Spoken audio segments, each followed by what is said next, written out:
Hey yo, what's up? Ako nga pala si BT at nandito ngayon tayo sa BT Reaction and welcome to my channel, Tunay na Kritiko. At meron tayong panonooring video ngayon. Ito po ay nagmula kay Ders TV. Sa mga hindi pa po nakakabisita sa channel ni Ders TV, bisita na po kayo mga katunay. At kung hindi pa kayo nakakapag-subscribe, subscribe na din po kayo mga katunay kay Ders TV. At syempre, huwag nyo rin po sana kalimutan na mag-subscribe dito sa channel ko sa Tunay na Kritiko. Sa mga hindi pa nakakapag-subscribe, and click the notification bell para maging updated po kayo sa mga reaction videos na aking ilalabas. At huwag na natin pagtagalin at sabay-sabay na nating panoorin ang laman ng video na hatid sa atin ni Ders TV at bigyan natin ng reaksyon.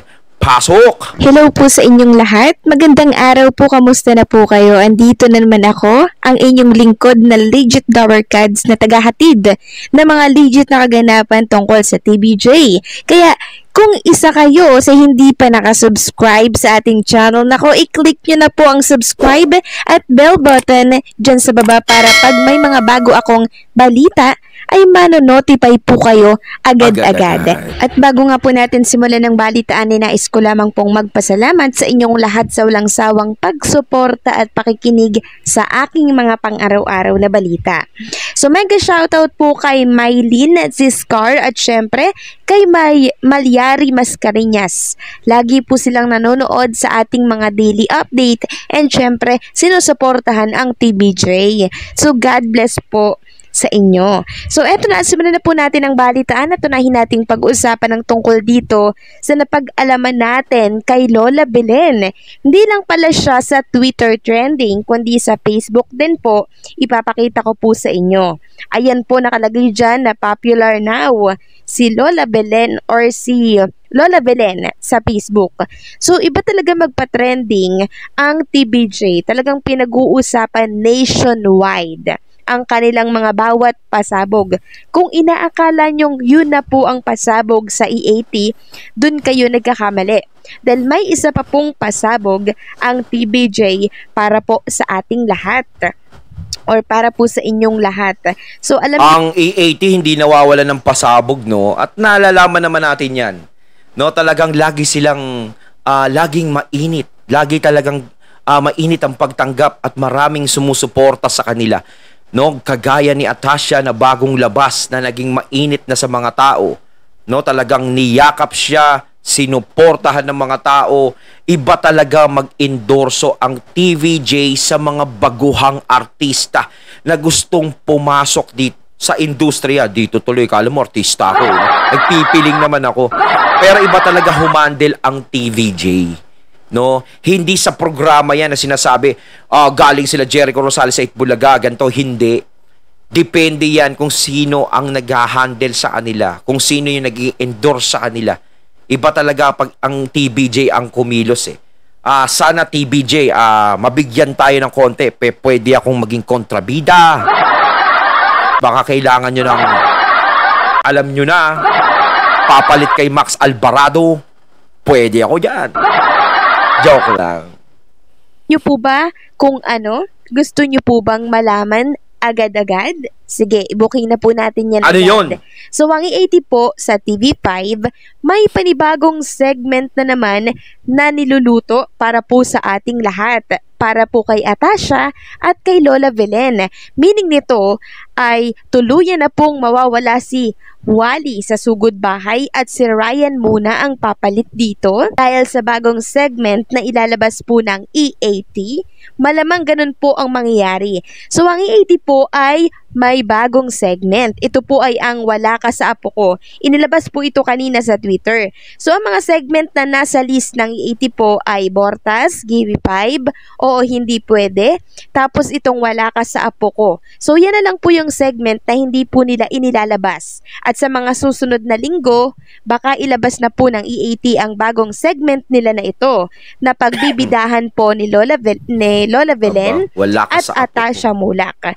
May lumabas po na isang picture ngayon sa Twitter at ito po ang nakalagay. Coming soon na daw ang segment na ito na kung saan mga bata po ang bibida sa isang segment upang ipakita ang kanilang mga natatanging talento sa segment na yan sa E80. Ayan yung mga bata ngayon mabibigyan na ng pagkakataon, sigurado yan, no? Na matapatan ng spotlight. Kung sino yung talagang mga matatatas na bata, yung talagang talented na mga bata, gaya nga nila Aiza Sigera, Raisa May Dizon, no? Marami pa, si Lady Lee, si Goyong, di ba? Yung mga ganyan, no? At eto, dito sa Wala Ka Sa Lola Ko, di ba? Mga bata yan. Siyempre, kung sino na naman ang mapipili dyan na talagang mala Aiza Sigera o mala Raisa May ang dating, ang isip, sigurado yan. Madadagdag yan sa Dabarkad soon, di ba? Di ba ganun naman yon mga katunay? Kumbaga, dati Little Miss Philippines, no? Iniba na nila. Kumbaga, Wala Ka Sa Lola Ko o Apo Ko. Wala ganyan, ha? At doon naman sa Showtime, yung Mini Miss You. Diba? Dati sa Itbulaga kasi, yung Little Miss Philippines, Mini Miss You. Eto naman, iniba naman nila. So, maganda to. At mabibigyan ng pagkakataon yung mga bata na makapagpakita ng talento nila at may pag-asa na humarap na sa camera soon. Yan, sigurado yan. Kaya may Lola Belen pala na create ang E80 dahil may connect sa segment nilang ito. Talagang ang TBJ napakahusay po, napakataba ng utak, napaka-creative. Yes. Samantalang si Tito Zen naman po ay nagbahagi ng picture ni Lola Belen sa kanyang Instagram. Talagang gayang-gaya po ni Lola Belen ang mukha nung nasa AI nilang Lola Belen. Si Paulo Ballesteros na naman for sure ang tumirada nito kasi siya lang naman po ang mahusay sa pag-transform ng mga mukha through makeup. So abangan natin ang next pasabog ng E80, ang new segment nila na Chuck ay magugustuhan nyo po. Sabi nga po dito ng isang page, abangan si Wally Bayola sa bagong kabanata ng kwento From Kalye Serye to Gimme Serye. Si Wally Bayola ang gaganap na Lola Belen sa segment na Gimme 5. May bago na namang pasabog ang E80, ang dating lola ni Dora ay magiging Lola Belen ng bayan. Aba, yan bagay na bagay kay Wally. Kasi ginaganapan niya yung mga lola-lola. Di ba? Bagay siya yung talagang nakakatawa siya doon sa mga pagiging lola niya. Kaya bagay sa kanya yung ganyan. Yung magiging lola siya doon sa segment ng Wala Ka Sa Apo Ko o Lola Ko. Ganon yan.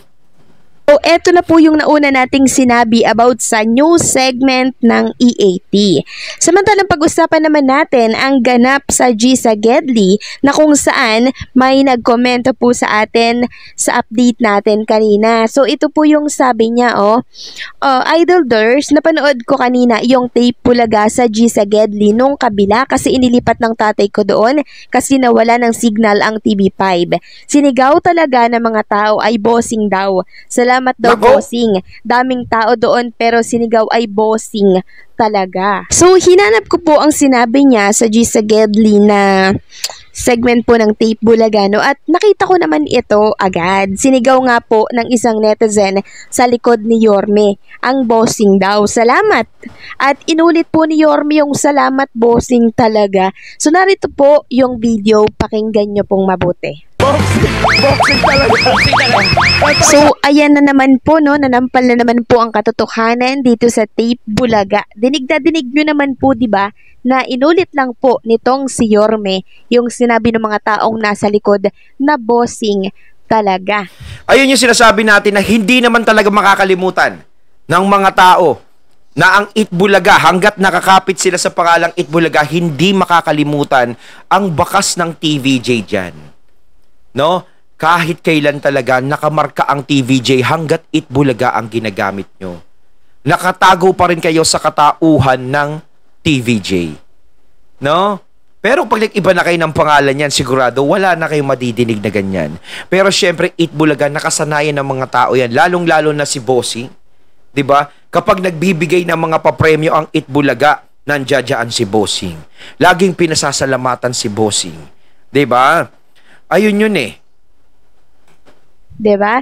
Alangan namang si Yorme po yung tinatawag nilang bossing, 'di ba? Alam naman natin na si bossing po, ayan talaga yung mga tawag ng mga tao diyan po sa Itbulaga. So sanay na po sila. So kanina nga po sa EAT, sinabi po ng isang contestant doon, salamat daw sa Itbulaga, no? Kasi ang TVJ naman talaga ang tunay na Itbulaga at walang makakabago po noon. So masasaktan lang po ang tape kung ipagpipilitan po nilang sila daw ang tunay na Itbulaga. Ito mga naririnig natin patungkol sa Itbulaga, parang magandang senyales ito na pinaglalaban po ng TVJ sa korte. So malakas talaga ang kutob ko na malapit na po ang pagkapanalo ng TVJ sa titulo.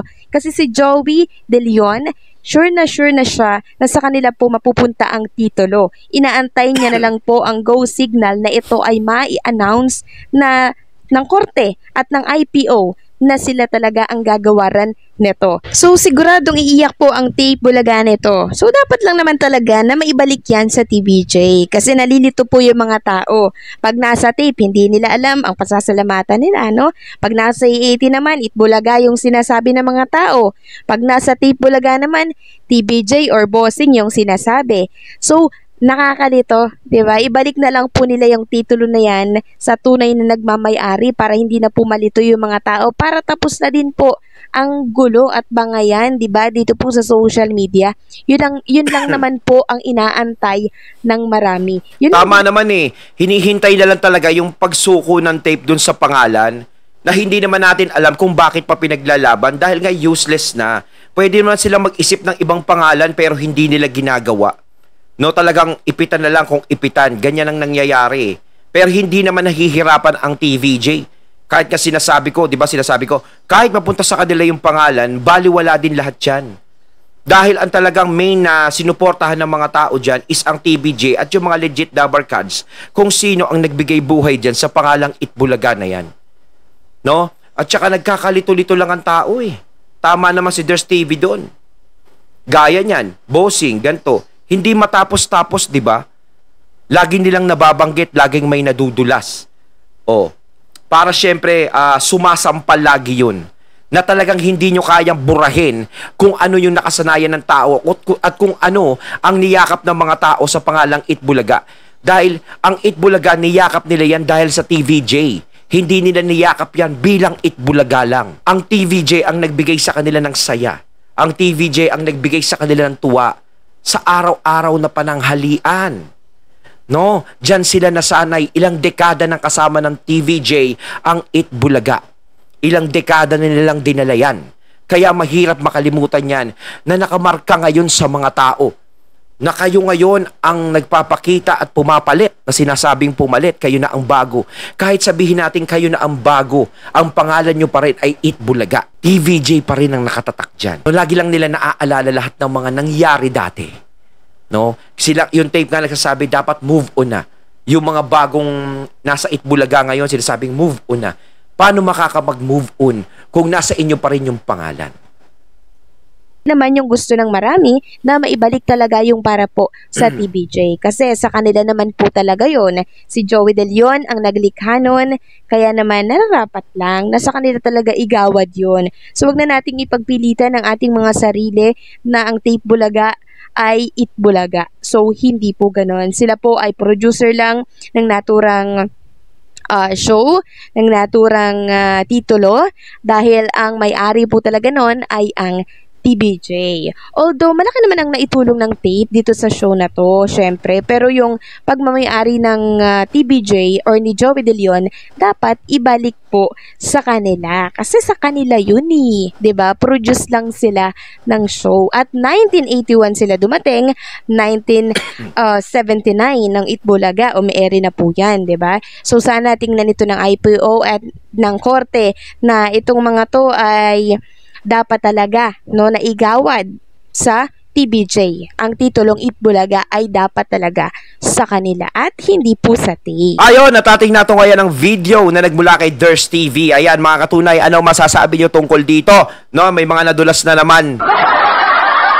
Comment na po kayo sa comment box. So once again, I'm BT and I'm out. Peace.